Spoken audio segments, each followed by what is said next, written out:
Hello les amis, j'espère que vous allez bien et je vous retrouve pour un nouveau point lecture. Donc il s'agit de mon point lecture du mois de mai. En mai, j'ai beaucoup lu. Donc au total j'ai lu 11 livres et en plus j'ai eu un abandon. Donc on va d'abord parler de mes lectures et ensuite on va revenir sur cet abandon. Donc c'est parti, on a pas mal de choses, j'ai pas mal de choses à vous raconter, donc allons-y. J'ai donc débuté le mois de mai avec Il était une fois, le tome 2, La Belle et la Bête, d'Eloisa James aux éditions J'ai lu, donc je vous montre la couverture. Et ici on va suivre Lynette qui, suite à un malencontreux accident, est déshonorée, donc elle ne pourra pas se marier. Sauf que en fait sa tante va trouver une solution. Elle va la marier à Pierce, qui est Evelton, qui est un futur duc. Sauf que Pierce a eu un accident et non seulement ça l'a laissé avec des séquelles, mais en plus il ne peut pas avoir d'héritier. Donc comme la tante de Lynette va faire croire en fait à Pierce qu'elle est enceinte, donc voilà l'opportunité de la marier avec Pierce. Mais une fois que ces deux-là vont se rencontrer, tout ne va pas se passer comme prévu, bien sûr. Donc voilà pour le petit résumé. Donc bien entendu, si vous voulez en savoir un peu plus sur les résumés ou tout autre élément, je vous mets comme à chaque fois tous les liens dans la barre d'infos. Donc pour cette lecture, j'ai mis la note de 7 sur 10. Alors comme vous en doutez, c'est une réécriture de La Belle et la Bête qui est assez osée, mais que j'avais bien aimé. Le premier tome, c'était une réécriture de Cendrillon, donc après ils peuvent se lire indépendamment les uns des autres, parce que vraiment c'est des histoires autonomes. Et j'ai vraiment beaucoup aimé cette histoire, parce qu'on parle dans un récit historique que j'ai vraiment trouvé intéressant, et que d'un côté on a Lynette qui est très futée et à la fois maline, et qui est vraiment aussi tout en douceur. Et de l'autre côté, on a le fameux Pierce, donc qui se fait appeler la bête. Et lui, il a un côté vraiment, j'ai jamais vu la série, mais il a un côté, je pense, moi ça m'a fait penser à ça, à Doctor House. Et il peut se montrer très dur, voire très froid, mais tout en étant assez taquin, donc c'est vraiment intéressant. Donc nos deux protagonistes s'envoient régulièrement des pics, c'est vraiment très croustillant les échanges entre eux, donc moi j'ai adoré. Et aussi la romance bien entendu va se glisser subtilement là-dedans. Et aussi ce que j'ai trouvé très intéressant, c'est que Pierce, pour dire que c'est un futur duc, lui il est à fond dans la médecine, donc c'est-à-dire que son château il a reconverti en un espèce d'hôpital. Et vraiment toutes les parties de son château sont dédiées à ça, et j'ai vraiment trouvé ça très intéressant qu'on inclue la médecine également là-dedans. Et le fait que Pierce dise clairement la médecine va évoluer un jour, on va réussir à soigner certaines choses que actuellement on ne peut pas, et c'était vraiment bien fait, j'ai trouvé. Et ce que j'ai aussi beaucoup apprécié, c'est le fameux rituel du matin que je ne vous dirai pas, je vous laisse le lire si vous voulez le découvrir. Mais moi ça m'a beaucoup plu. Après bien entendu l'histoire est prévisible par moments, mais moi ça m'a pas plus dérangé que ça, parce que voilà, on est sur une romance, mais ça m'a plu ces deux personnages, la manière dont ils s'apprivoisent, on va dire, l'un l'autre. Et après, tout ce que je peux aussi vous mettre en garde, c'est peut-être attention, trigger warning. Il y a certaines scènes de sexe qui sont assez osées, donc voilà, si vous êtes sensible à ça, et bien voilà, vous êtes au courant. Mais moi, personnellement, ça ne m'a pas... c'est pas ce qui me dérange le plus. Après, c'est vrai que s'il n'y en avait pas non plus toutes les 2 pages, je veux dire qu'il y en a eu quelques-unes à certains moments qui étaient bien placées, mais moi j'ai bien aimé. Et tout ce que je pourrais reprocher à ce livre, donc oui, comme je vous disais, c'est prévisible, mais aussi parfois j'avais du mal avec le caractère de Lynette, je la trouvais agaçant, donc c'est ce que je lui reproche. Mais sinon j'ai passé une excellente lecture, franchement j'avais envie d'y retourner. Et comme je vous dis, je l'ai trouvé aussi assez révolutionnaire sur certains points, donc notamment la médecine.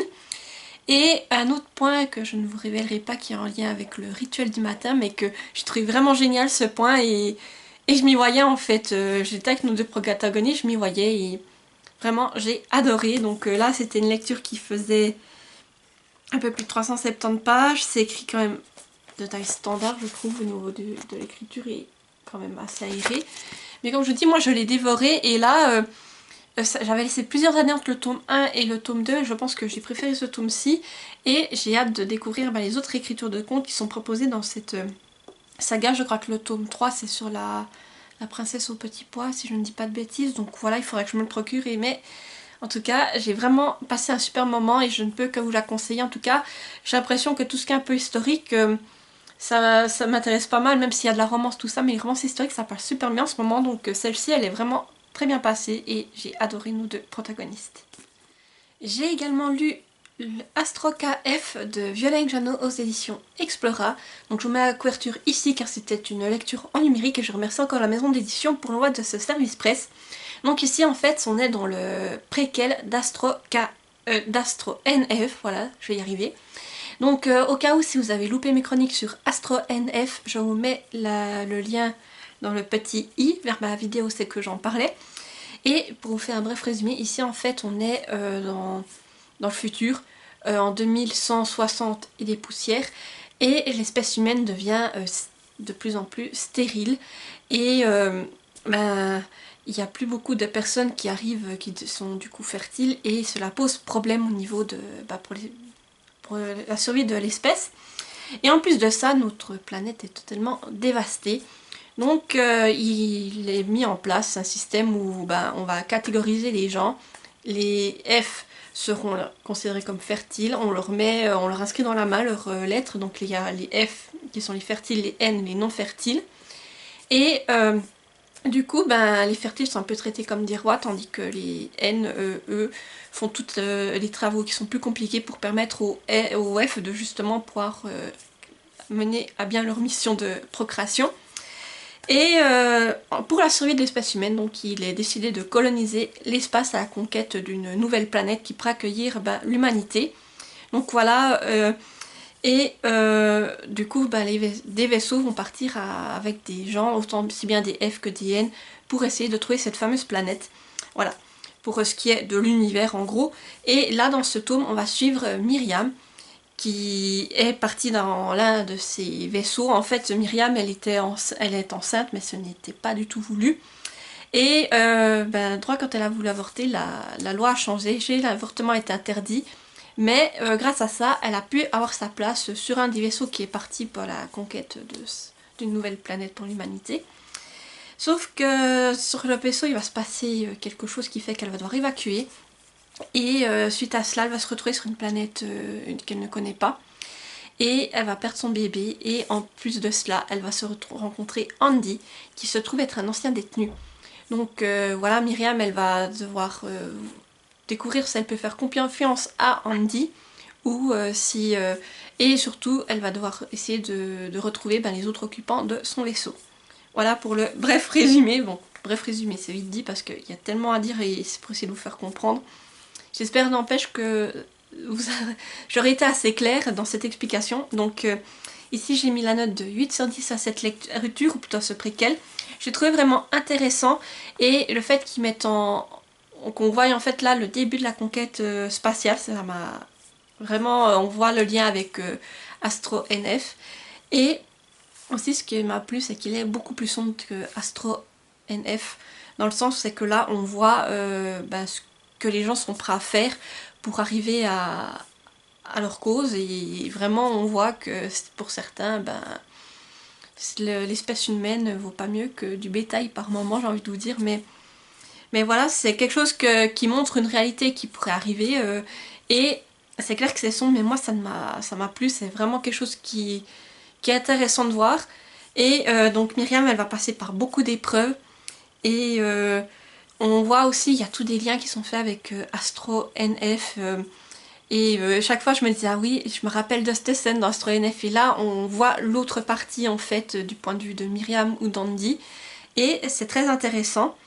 Et nos deux protagonistes, moi je les ai vraiment adorés les deux, et je trouve que la plume a été fluide comme pour l'autre, la duologie, mais et prenante, car tout du long vous avez envie de connaître la suite, franchement j'arrivais pas à le lâcher. Et ce que j'ai trouvé très bien fait aussi, c'est les scènes entre le passé et le présent, c'est-à-dire que à la fin de chaque chapitre, je crois, on revient en arrière et on découvre le passé soit de Myriam ou d'Andy, et de voir comment est-ce qu'ils en sont arrivés là. Et ça, je trouve c'est vraiment intéressant, car on découvre vraiment nos personnages de A à Z, et ça m'a beaucoup plu. Après, trigger warning, parce qu'il y en a ici, hein. Donc si vous êtes sensible à tout ce qui est la violence, le sang, la violence sexuelle ou la stérilité, eh bien soyez conscient que ce livre en parle, et renseignez-vous peut-être avant de le débuter, mais Voilà, je pense que c'est une saga, oui j'ai envie de vous dire, qui, en incluant Astro NF, qui prend en compte un problème de notre société et qui la met dans un univers de science-fiction. Et pour moi ça a vraiment été une lecture très intéressante, je me suis régalée sur autant sur ce préquel que sur la duologie. Et après, tout ce que je pourrais reprocher peut-être à ce préquel, c'est juste que j'ai trouvé quelques longueurs, principalement dans les passages où c'est que Myriam est en train de voyager entre différentes planètes. Et là, ça fait peut-être un peu long à mon goût, mais sinon, j'ai trouvé que c'était vraiment une lecture qui m'a plu pour son côté sombre, comme je vous dis, et pour nos deux protagonistes et les liens qui sont faits avec la duologie. Donc vraiment, je me suis régalée et je pense que si vous aimez la science-fiction et que vous avez envie d'une lecture vraiment hypante et avec beaucoup de rebondissements, je pense que je ne peux que vous recommander donc à la fois Astro NF et le préquel Astro KF. J'ai également lu le tome 6.5 des liens de sang Union de Laura Arbogast en auto-édition. Je mets la couverture ici car c'était une lecture en numérique. Je remercie l'autrice qui m'a gentiment envoyé cette nouvelle. Je lui ai mis la note de 7 sur 10. Donc ici on va suivre le mariage de deux de nos protagonistes de la saga. Voilà, et bien entendu ce mariage n'a pas tout se passer exactement comme c'était prévu. Voilà pour le bref résumé. Ici j'ai trouvé qu'on était sur une nouvelle qui est sympathique et ça m'a fait plaisir de revoir tous les protagonistes de cette saga. Bien entendu il y a quelques rebondissements et des péripéties qui font que la cérémonie ne se passe pas comme c'était prévu.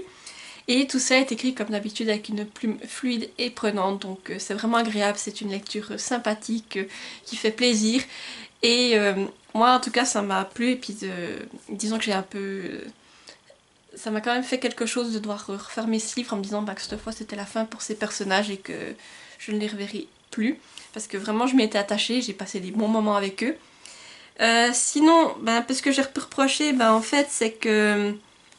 je m'attendais peut-être à des rebondissements plus fantastiques étant donné voilà, tout ce que j'ai vu dans le reste de la saga, donc ça n'a pas été le cas pour cette nouvelle. Voilà, je sais que c'était très court, mais moi ça m'aurait pas déplu d'avoir un peu de fantastique également là-dedans. Et j'ai trouvé que le dénouement final pour moi personnellement répondait pas à toutes mes questions et qui me laissait un peu avec des interrogations sur ce qui allait se passer par la suite. Alors moi je pense que c'était un peu voulu de faire une fin un peu plus ouverte, mais moi c'est vrai que j'aime bien quand les choses sont, on nous dit tout et puis voilà, on sait que... Voilà, là j'ai eu l'impression d'un peu rester sur ma fin à ce niveau-là. Mais sinon c'était une lecture très sympathique et je ne peux que vous recommander la saga. C'est vraiment, si vous aimez le fantastique et une lecture avec des vampires, avec beaucoup de rebondissements de l'aventure, je ne peux que vous recommander cette lecture. Moi en tout cas je me suis régalée pendant les 6 tomes et ça m'a fait plaisir de découvrir ce petit tome 6.5. J'ai également lu le dernier tome de Small Spaces, donc le tome 4, Effroi la fête foraine de Catherine Arden aux éditions Pocket Genet. Je vous montre la couverture. Ici ça a été une lecture commune avec mon amie Louise Titine. Pour vous faire un bref résumé du tome 1, en fait on suit Holly qui va un jour en rentrant d'école va tomber sur une femme qui est en train d'essayer de jeter un livre dans la rivière. Pour Holly, c'est pas possible, elle va se précipiter, récupérer le livre et s'en aller. Pendant le soir, elle va lire cette histoire qui raconte une légende en fait qui se serait déroulée dans une ferme avec une famille et un être mystérieux. Et le lendemain, lorsqu'Holly va se rendre en cours d'école, elle va se rendre compte que la ferme où c'est qu'il se rendait bien serait la ferme qui est dans la légende qu'elle a lue le soir avant, et des éléments étranges vont commencer à s'y passer. Voilà pour le bref résumé du tome 1. Et ici donc pour ce tome 4 j'ai mis la note de 8 sur 10. Donc je vais essayer de pas trop vous spoiler parce que c'est toujours dur de vous parler de tomes qui sont intercalés sans trop vous en dire. Donc ici j'ai trouvé que c'était une suite qui était palpitante avec de bons rebondissements et une narration multiple qui était assez intéressante là-dedans. Vous savez qu'on va suivre plusieurs personnages et à chaque fois, disons que c'est assez palpitant tout ce qui se passe. Surtout que là, comme vous pouvez le voir, l'intrigue se déroule dans une fête foraine avec des clowns. Voilà. Donc là, j'ai beaucoup aimé cette ambiance fête foraine, les clowns et puis le fait de suivre différents protagonistes qui se trouvent à différents endroits. Donc c'était vraiment intéressant, je trouve que ça amenait du dynamisme. Après bien entendu l'histoire est toujours assez spooky, donc disons que les clowns m'ont bien fait frissonner par moments, et même pour dire que c'est du jeunesse, il y a des moments où quand même j'étais prise dedans et certains passages m'ont quand même fait un peu peur, disons que j'ai un peu frissonné, mais vraiment c'est ce que je recherchais avec cette lecture, donc je suis contente de la retrouver ici. Et la plume elle est prenante, genre, voilà, dès que vous commencez vous avez envie de savoir la suite, et il y a des fois je posais le livre à la fin d'un chapitre et je me disais mais je veux savoir la suite, il faut que je sache ce qui va arriver à tel personnage ou comment ça va se passer, que, tout ça. Et le dénouement final, alors franchement, voilà, ça c'est la fin pour nos protagonistes et on les a suivis pendant 4 tomes, donc voilà, ça m'a quand même fait quelque chose aussi d'arrêter cette lecture. Mais j'ai beaucoup aimé ce tome, comme je dis, avec les clowns, et comme c'était fait un peu le... Il y a des fois c'était un peu fait, on était dans une ambiance où ça se voulait être drôle, mais on savait que c'était pas drôle parce que pour ceux qui vivaient l'instant présent, en fait, c'était pas comique du tout, il y avait cette notion qu'on voulait un peu inclure de l'humour dedans, mais tout en gardant cette notion de peur, et je trouvais que c'était bien fait à ce niveau-là. Après, ce que je peux reprocher à ce tome, c'est que le dénouement final, je l'ai trouvé vraiment précipité, même pour du jeunesse. Je trouve qu'on aurait pu aller un peu plus loin dans les choses et un peu plus faire durer. Parce que, pour vous donner un exemple, c'est une lecture, elle n'est pas très longue, hein, comme vous pouvez le voir. Mais on était à, je sais plus, il me restait encore une trentaine de pages. Et je voyais qu'on était encore bloqué dans un élément, je me disais mais c'est pas possible. Soit il y aura une suite, soit ça va se finir mais vraiment super vite, et bah voilà, ça s'est fini super vite et je suis restée un peu sur ma faim à ce niveau-là. Disons que ça m'aurait pas dérangé qu'il y ait encore quelques péripéties finales, que voilà, que ça se termine un peu d'une manière plus oui, plus retentissante, voilà, j'ai envie de vous dire. Et c'est ça qui m'a un peu, qui a fait perdre des points, parce que c'est vrai que j'ai trouvé que tout l'histoire, j'étais prise dedans. Et le dénouement final pour moi c'était voilà, 20 pages et au revoir. Et c'est fini. Voilà. Donc c'est juste ça qui m'a posé quelques problèmes, mais sinon j'ai adoré cette lecture et ce tome-ci. Alors franchement je l'ai adoré, je me suis régalée. Après comme je vous dis, c'est une lecture qui est pour du jeunesse, ça se lit très vite, il fait un peu plus de 200 pages, c'est écrit grand et assez aéré. Donc je vous montre. Mais vraiment, j'ai passé un moment de lecture et je ne regrette pas cette petite saga qui est toute spooky et où c'est qu'on suit nos différents protagonistes. Et j'ai également lu Place d'âme de Sarah Schneider aux éditions PVA. Je vous montre la couverture. Voilà. Et regardez ici, c'est magnifique. Voilà, donc je remercie encore l'autrice pour l'envoi de ce service presse ici. Donc c'est un livre qui parle de ma région, voilà, du Jura suisse. Et en fait, l'autrice revient sur la création du canton du Jura et propose en fait d'un côté de suivre Mathis, qui est un jeune garçon en 2024 qui vit à côté d'une place d'armes, que pour lui c'est normal, il a toujours vécu à côté de cette caserne, et voilà, cela promouvoit l'économie et l'emploi dans la région. Et à côté il travaille, il a un petit emploi au musée où c'est qu'il côtoie le responsable du musée, et celui-ci va lui expliquer plus en détail la lutte qu'il y a eu pour la création de notre région, et le fait que en fait il n'était pas du tout pour cette place d'armes, et pourquoi il n'a pas pu aller manifester. Et à côté on est en 1651 et on va suivre une famille qui vit également dans les Franches-Montagnes, et cette famille a un de ses membres qui s'est fait accuser de sorcellerie et qui a été tué pour ces raisons. Et on va découvrir comment ça se passe pour eux de devoir vivre en sachant que dans leur rang il y a eu quelqu'un qui a été accusé de sorcellerie, et bien entendu la vie ne sera pas de tout repos pour eux. Voilà, du coup pour le résumé, voilà, comme je vous dis, au cas où si vous voulez en apprendre un peu plus, je vous laisse aller voir dans la barre d'infos le résumé qui est proposé. Moi j'essaie de vous faire un résumé spontané, mais c'est vrai qu'il y a tellement aussi d'éléments dans ce livre que c'est compliqué de tout vous expliquer.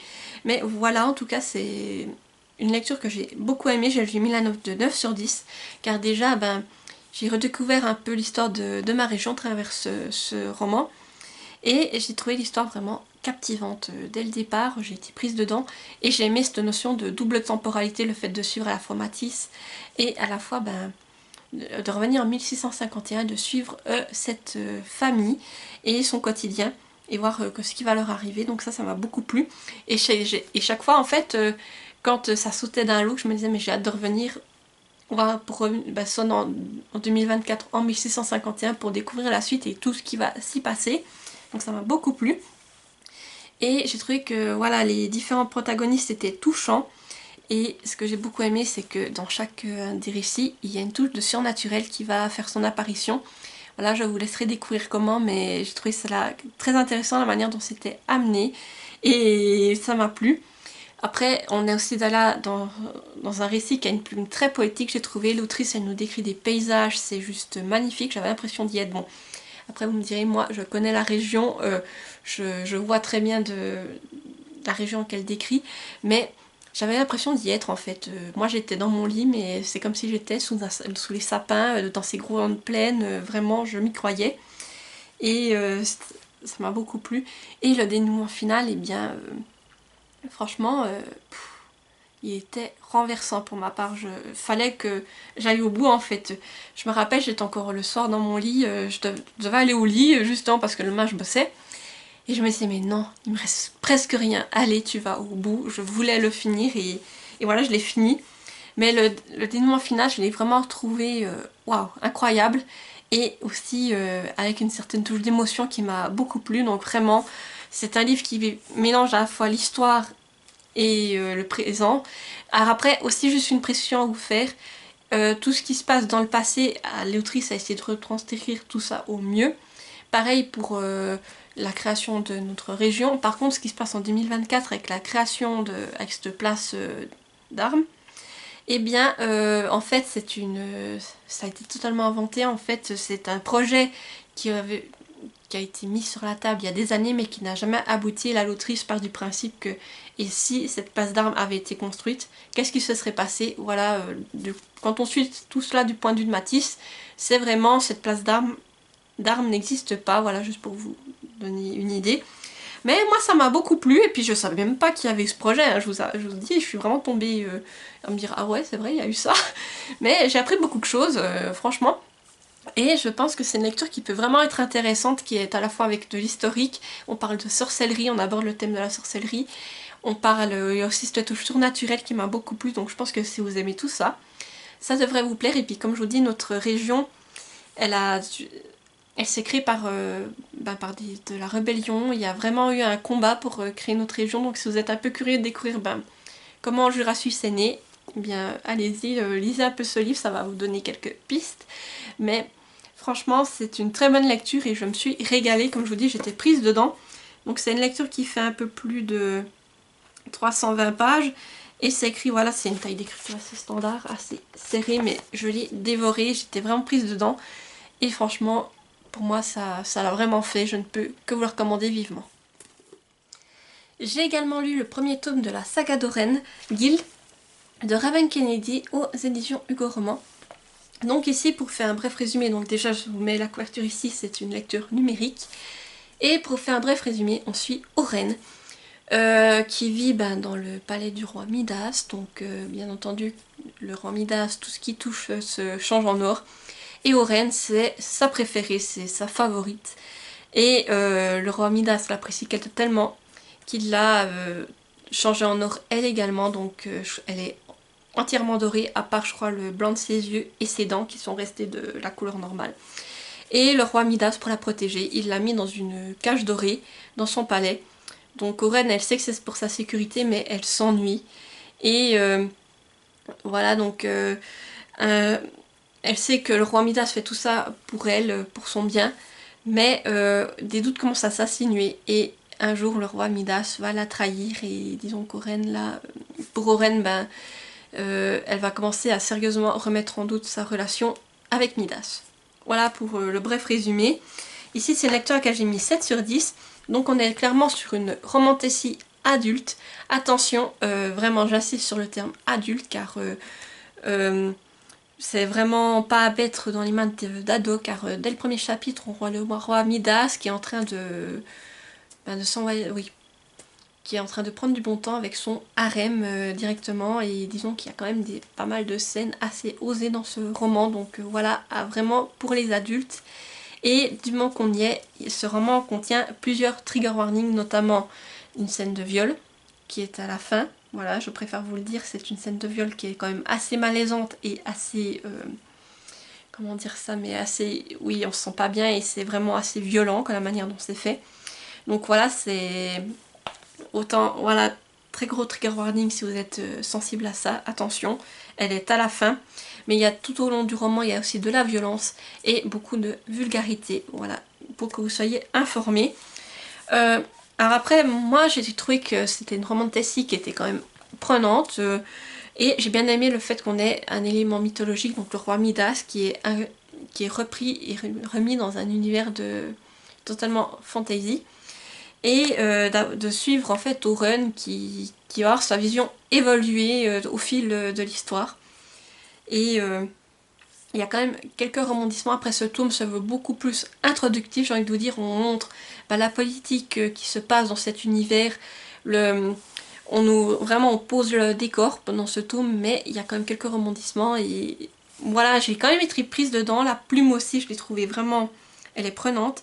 Et là, bien entendu, on est dans un univers qui est très sombre, parce que rapidement, on se rend compte que entre Midas et Oren, c'est une relation toxique. Midas, c'est vraiment une pourriture. Et...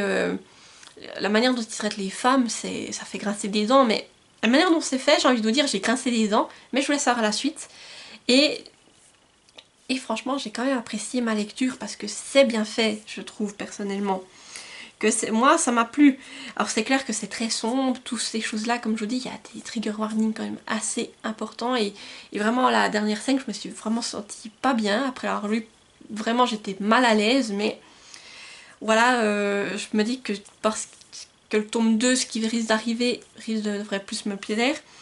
Donc, après, il y a aussi des moments que j'ai beaucoup aimé. Il y a un personnage notamment qu'on va rencontrer plus vers le milieu du récit, qui est incroyable. J'ai adoré ce personnage par sa gentillesse, la manière dont il a avec Oren, tout ça, ça m'a beaucoup plu. Et comme je vous dis, on voit le regard d'Oren qui commence à évoluer, qu'au départ Midas c'était son tout, Midas il voulait la protéger, Midas il est bon, et petit à petit ouais mais Midas voilà, elle se fait son avis, et le dénouement final, franchement vu comme ça se termine, j'ai hâte de connaître la suite pour voir comment ça va évoluer. Alors après, comme je vous dis, là c'est vraiment introductif, il se passe pas beaucoup de choses, et aussi niveau romance dans ce tome, il n'y a pas beaucoup de choses niveau romance, donc on suit ce qui se passe avec Midas, mais voilà, il se passe pas grand chose, à part qu'il trahit Oren, et voilà que le but c'est d'assouvir ses plans, mais la romance dans ce tome là elle est pas très présente, donc je pense qu'elle va arriver par la suite.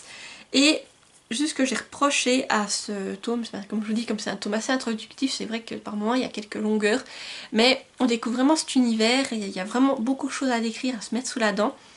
Et là, vu comme le dénouement final se passe, oui, tout ce qui va arriver à Oren, eh bien, je vous dis, moi, j'ai hâte de lire la suite. Alors, mais vraiment, attention, si vous êtes très sensible à tous les trigger warnings que je vous ai dit, mieux vaut ne pas lire ce roman, car comme je vous dis, c'est vraiment de l'adulte, et c'est vraiment très sombre, mais voilà, après, si vous savez que c'est pas quelque chose qui vous trigger, allez-y, découvrez ce roman et faites-vous votre propre avis. Moi, en tout cas, j'ai un peu suivi car je voulais me faire mon propre avis, et probablement je ne suis pas déçue. Et apparemment, comme beaucoup ont dit, le tome 1 est peut-être moins intéressant, mais par la suite, ça devient de mieux en mieux. Alors, à voir, mais en tout cas, je lirai la suite. J'ai également lu La Chronique des Bridgerton, le tome 4, Colin de Julia Quinn aux éditions Françoise Hirpoche. Je vous montre la couverture. Donc pour faire un bref résumé, ici on va suivre la romance entre Colin et Pénélope. Donc Colin il a 33 ans et il n'est toujours pas marié, il voyage, il est beaucoup en voyage. Et à côté nous avons Pénélope qui l'aime depuis un bon moment et qui n'ose pas lui dire, et elle sait très bien qu'il ne s'intéresse pas à elle. Et un jour lors d'un bal, eh bien on va lancer un défi. Le fait... il faudra découvrir qui est Lady Whistleton, qui écrit les fameuses chroniques à scandale. Et pour ça, Colin et Pénélope vont se lier, et il pourrait bien y avoir autre chose au rendez-vous que l'identité de Lady Whistleton. Voilà. Donc c'est une lecture à laquelle j'ai mis 8 sur 10. Alors j'ai passé un très bon moment de lecture avec ce tome. J'ai trouvé l'histoire prenante et surtout j'avais hâte de le lire parce que j'apprécie beaucoup le personnage de Colleen et de Pénélope. Surtout j'adore Pénélope. Alors avoir un tome où c'est qu'elle est mise en avant, ça m'a beaucoup plu. Et j'ai trouvé vraiment ce tome touchant, c'est qu'on découvre en fait les doutes de nos deux protagonistes, aussi bien Colleen que Pénélope, et les mystères qu'ils cachent, aussi bien l'un que l'autre, et ça m'a beaucoup plu. Ainsi que la complicité qu'ils vont lier tous les deux. Et ce que j'ai beaucoup aimé, c'est aussi cette recherche, cette enquête pour trouver l'identité de Lady Whistledown. Je trouvais que c'était intéressant, ça met un peu de piquant là-dedans, même si je vous avoue que l'identité de Lady Whistledown est assez vite révélée, mais voilà, moi j'étais quand même sur les fesses parce que je ne m'attendais pas à cela, et voilà, pour moi ça l'a fait. Et un autre personnage que j'ai beaucoup adoré dans ce tome, c'est Lady Danbury. Elle est juste incroyable là-dedans, vous le verrez par vous-même, mais elle est géniale en tout cas.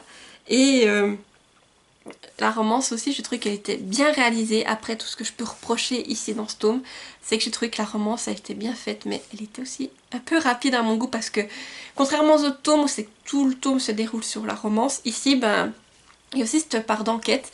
Et la part d'enquête fait que la romance a été un peu accélérée pour le coup, mais est un peu trop à mon goût, du coup. Mais j'ai passé un très bon moment, j'ai trouvé nos deux protagonistes touchants, j'ai aimé les suivre et je me suis régalée tout du long. Et je n'ai qu'une hâte, c'est de lire, maintenant de voir la saison 3 sur Netflix et de lire la suite en livre. Donc ici c'est une lecture qui fait plus de 400 pages, c'est écrit quand même, c'est une écriture de taille standard assez serrée, voilà, vous puissiez voir. Mais moi je me suis régalée et j'ai beaucoup aimé cette romance historique et aisément qui se passe dans ce tome. J'ai également lu Chasseuse de fantômes de Shavnell Gibbs et Emily Cannon aux éditions Jungle. Je vous mets la couverture ici car c'est une lecture en numérique et je remercie encore la maison d'édition pour ce service presse. Donc ici c'est une BD et donc dans cette histoire on va suivre Chelsea qui commence à devenir populaire dans son lycée, ce qui lui plaît beaucoup, et jusqu'au dérapage, jusqu'à un dérapage qui va faire que, comme punition, elle va devoir passer l'été avec son père qui est chasseur de fantômes, et voilà, c'est pas vraiment des plus top pour elle. Et un jour ils vont se rendre dans une vieille demeure, et là elle va rencontrer un mystérieux garçon, et elle va se rendre compte qu'elle pourrait avoir un don particulier. Voilà pour le résumé. J'ai mis la note de 8 sur 10 à cette lecture. J'ai trouvé vraiment cette BD addictive avec une protagoniste qui est touchante, qui m'a beaucoup plu. Et dans ce tome aussi, on rencontre dans cette lecture plutôt, on rencontre des fantômes qui sont juste adorables. C'était vraiment, j'ai adoré ça. Mais vous imaginez pas, je trouvais que c'était vraiment bien fait. Et les dessins sont très réalistes avec des planches qui sont colorées et dynamiques. Après on a aussi un mystère qui commence à tourner autour de cette vieille demeure qui m'a beaucoup plu. Et cette BD met en avant les thèmes de l'esclavage et de la popularité à l'école, ces choses-là. Donc je trouvais que c'était bien fait à ce niveau-là. Après l'histoire elle était prenante, j'ai beaucoup aimé en tout cas tout ce qui était lié avec cette vieille demeure et j'ai beaucoup aimé quand certains fantômes racontent leur histoire en fait, découvrir ce qui leur est arrivé, revenir à l'époque, c'était vraiment très intéressant. Après j'ai juste enlevé des points parce que j'ai un peu eu du mal à entrer dans l'histoire au début, en tout cas toute la partie où Chelsea est au lycée avec ses amis populaires. Voilà, là j'ai eu plus de mal et c'est pour ça que je retire des points, mais après tout le reste j'ai vraiment adoré et j'ai passé un super bon moment avec ces fantômes. Donc vraiment si vous avez envie d'une BD qui est sympathique, et en plus c'est un one shot je crois, donc allez-y, vous allez passer un super bon moment de lecture. J'ai également lu Anaria, le tome 1, Gardienne de Poséidia de Jean-Luc Conessa et c'est en auto-édition, je vous montre la couverture qui est sublime. Donc ici, nous sommes pendant la Deuxième Guerre mondiale, plus précisément en juillet 1942. Et on suit le lieutenant Alexander Lutz, qui est lieutenant d'un sous-marin. Il va être appelé, et on va lui confier une mission qui est de découvrir l'Atlantide. Et du coup, il va devoir mener à bien cette mission. Et pendant sa quête, il va rencontrer une jeune fille du nom de Anaria. Voilà. Pour le bref résumé, donc je remercie encore l'auteur qui m'a envoyé ce livre. Franchement, ça a été une belle découverte. Je lui ai mis la note de 9 sur 10. Alors, j'ai déjà beaucoup aimé le mélange qui est fait entre l'historique, je vais y arriver, l'historique, la mythologie et le fantastique. Donc ces trois, j'ai trouvé que ça se mélangeait bien, que c'était intéressant. Et bien entendu, dès le départ, on est rapidement mené vers cette quête. Et il y a énormément de rebondissements. Et aussi, on va suivre la chute de l'Atlantide, découvrir ce qui s'est vraiment passé. Et petit à petit, on va découvrir d'autres éléments fantastiques que j'ai adoré. La plume est prenante et descriptive, donc c'est-à-dire que vraiment on a pas mal d'éléments à se mettre sous la dent. Moi, j'ai beaucoup aimé. Et on est avec des personnages attachants. Et ce que j'ai trouvé intéressant, c'est aussi les différents flashbacks que l'on va découvrir, où c'est qu'on découvre le passé d'Anaria et la manière dont elle est devenue une gardienne. Donc ça aussi, c'était très intéressant. Et le dénouement final, il est juste renversant, il donne envie de se jeter sur la suite. Et autre chose qui est très intéressant dans ce roman, c'est les illustrations que vous pouvez trouver à l'intérieur. Je ne sais pas si j'en trouve une pour vous montrer, mais c'est vraiment en accord avec ce que vous allez voir dans le roman. Voilà, je vous montre juste celle du début. Je crois que j'ai le marque-page qui vient de tomber, mais c'est pas grave, voilà. C'est vraiment magnifique. Et comme je vous dis, moi j'ai été embarquée dans cette aventure avec nos deux protagonistes, donc du coup le lieutenant Alexander Lutz et Anaria. Et c'est marrant j'ai bien aimé leur relation parce qu'on va dire qu'au départ ni l'un ni l'autre ne se fait confiance et la manière dont ça évolue, j'ai trouvé ça intéressant. Et les épreuves qu'ils vont traverser également. Comme je vous dis, il y a énormément de rebondissements et avec cette touche de fantastique, ça m'a plu. Et la fin, waouh, la fin, je ne l'avais pas vu venir et j'étais sur les fesses carrément. Donc là, j'ai juste hâte d'avoir la suite pour voir ce qui va encore leur arriver d'autre. Et vraiment, c'est de l'aventure. Donc comme je vous dis, si vous aimez un peu tout ce qui est fantastique, avec une pointe d'historique et de la mythologie, je pense que ce livre vous plaira. Et franchement, la plume de Jean-Luc est incroyable. Et pareil, pour son imagination, il parvient à sortir des choses incroyables. Mais là, j'ai été embarquée et je n'ai qu'une hâte, c'est de vraiment lire la suite. J'ai également lu Alice Sagarn, le tome 2, Encore moi, de Manon Brode, aux éditions Le Lys Bleu. Je vous mets la couverture ici car c'était une lecture en numérique. Et je remercie la maison d'édition pour l'envoi de ce service presse. Donc pour faire un bref résumé du tome 1, on suit Alice Sagarn qui va déménager avec sa mère et revenir dans la demeure de son enfance. Et en arrivant dans son nouveau lycée, elle va se rendre compte qu'elle va découvrir des éléments liés avec ses origines et le fait qu'elle n'est peut-être pas totalement humaine. Voilà pour le bref résumé. Donc à ce tome 2, je lui ai mis la note de 7 sur 10. C'est une lecture qui est vraiment très rapide et prenante, avec cette fois une menace qui plane sur Alissa et son univers. Il y a également des rebondissements qui s'enchaînent que j'ai beaucoup aimé. Et la plume elle est simple et fluide, comme je vous dis, c'est une lecture très courte, alors ça va très vite, c'est ça qui est intéressant, les éléments s'enchaînent. Et le dénouement final est juste retentissant, j'ai envie de vous dire. C'est vrai que je m'attendais pas à ça et suite à ce que j'ai lu, j'ai juste envie de lire le tome 3 pour le coup. Après, ce que j'ai un peu reproché, c'est que comme je vous dis, ça va très vite. Donc c'est clair que les éléments s'enchaînent, ça va extrêmement vite. Et disons qu'il y a une romance au bout d'un moment qui commence à voir le jour. Donc c'est vrai que je me suis dit que là, ça va très très vite au niveau de la romance. Mais ça suit le rythme de l'histoire, vous me direz. Et aussi, disons que suite au dénouement final qu'on avait dans le tome 1, je m'étais attendue à ce que dans ce tome 2, on passe plus de temps dans un autre univers.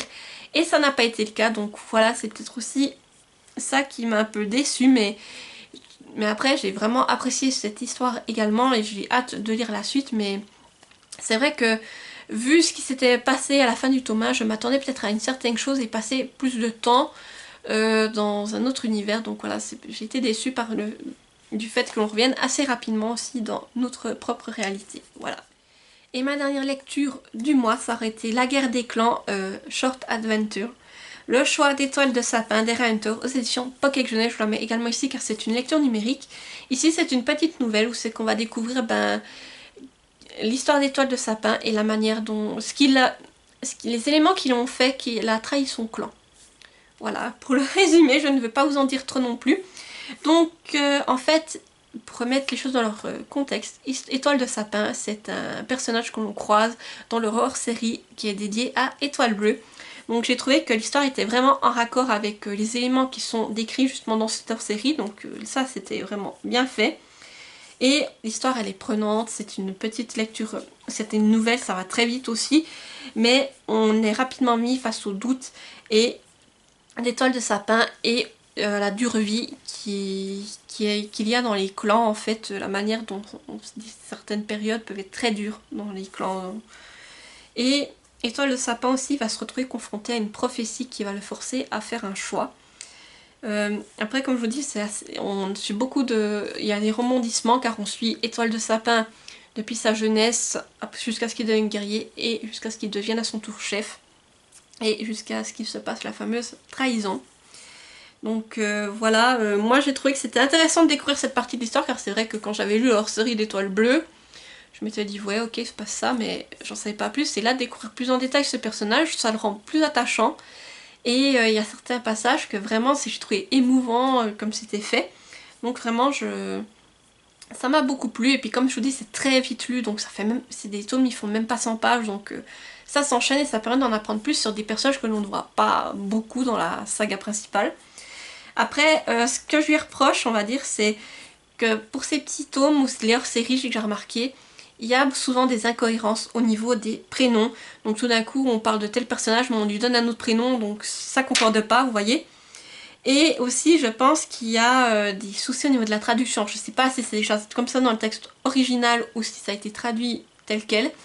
Mais des fois, il y a certains éléments qui fait que, comme soit au niveau des prénoms ça ne concorde pas ou que au niveau de la traduction s'il y a des soucis c'est voilà que comment dire ça il faut relire plusieurs fois la phrase pour vraiment la comprendre et bien on peut facilement perdre le lecteur et c'est ça que je reprocherais à ce petit hors-série mais sinon j'ai trouvé intéressant de découvrir plus en détail ce personnage et si vous aimez la guerre des clans je vous recommande vivement ces petites nouvelles qui sont très intéressantes.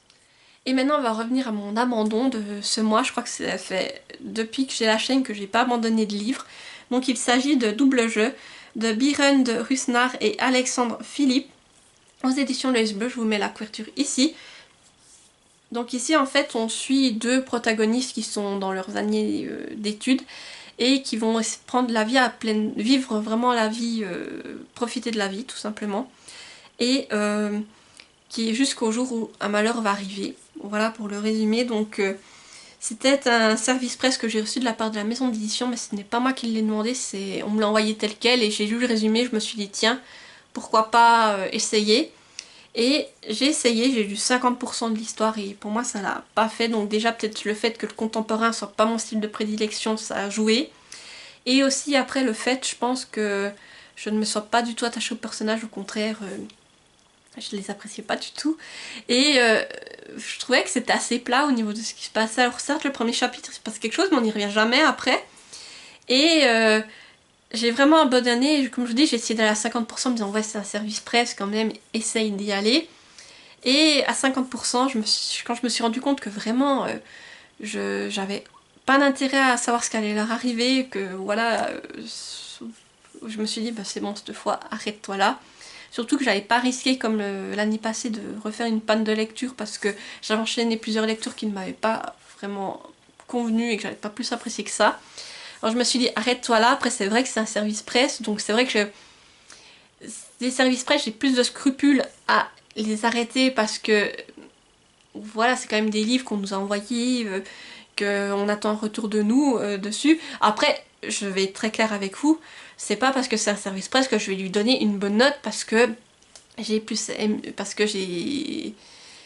même si j'ai pas aimé, vous voyez, c'est pas parce que c'est un service presse que je vais vous dire ah j'ai mis 9 sur 10 alors que c'est pas vrai. Non, j'ai eu des services presse où c'est que j'ai pas plus apprécié que ça, je vous l'ai dit, je vous ai dit pourquoi j'ai pas apprécié, mais après je pense que ça peut plaire à d'autres personnes et pour ce livre, je pense la même chose.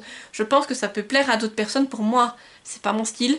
C'est pas... j'étais pas plus intéressée que ça par les personnages déjà. Ça rajoutait une petite couche à mon avis. Et du coup, bah, cette fois j'ai abandonné, je me suis dit je vais pas aller au bout, je vais pas me forcer. Et là, ce qui m'a aussi enlevé un peu de scrupule au fait de continuer parce que c'était un service presse, je me suis dit mais ce service presse, tu l'as pas demandé. Si tu l'avais demandé, déjà je suis plus sélective donc j'aurais pas demandé ce livre là. Et voilà du coup pour cet abandon, mais je pense aussi au bout d'un moment que j'ai tellement de lire à livre à côté qui me font envie que dès qu'il y a une lecture qui ne m'intéresse pas, ben maintenant il vaut mieux que j'abandonne que de retomber dans une panne de lecture et de perdre du temps à me forcer à lire en me disant oui, j'espère que je vais lui donner une mauvaise note ou je sais pas, lui mettre la moyenne ou je sais pas, mais en disant pourquoi j'ai pas aimé. Mais voilà, ça me prend du temps en fait et ça me force et je continue à lire un livre qui m'intéresse pas plus que ça. Donc là au pire je préfère vous dire voilà, j'ai abandonné, j'ai eu 50%, voilà ce que j'en ai pensé et voilà. Mais je pense qu'à peut-être à l'avenir il y en aura d'autres. Après comme je vous dis je suis assez sélective au niveau de mes lectures, donc c'est très rare que dans mes propres lectures j'ai des mauvaises lectures ou des abandons. Je crois que le seul livre que j'avais abandonné à l'époque c'était Narnia parce que je n'ai pas du tout adhéré. Les autres j'ai quand même été jusqu'au bout et c'était des lectures plus bof bof, mais là vraiment j'avais aucun intérêt et au bout d'un moment je me suis dit bon bah abandonne. Et après je pense que c'est une lecture qui peut être très intéressante, hein. J'ai été quand même voir sur les réseaux sociaux en me disant c'est toi ouais, est-ce que c'est vraiment voir si c'était moi ou... Mais j'ai vu que ça devait être vraiment moi qui, pour ce livre, n'adhérait pas.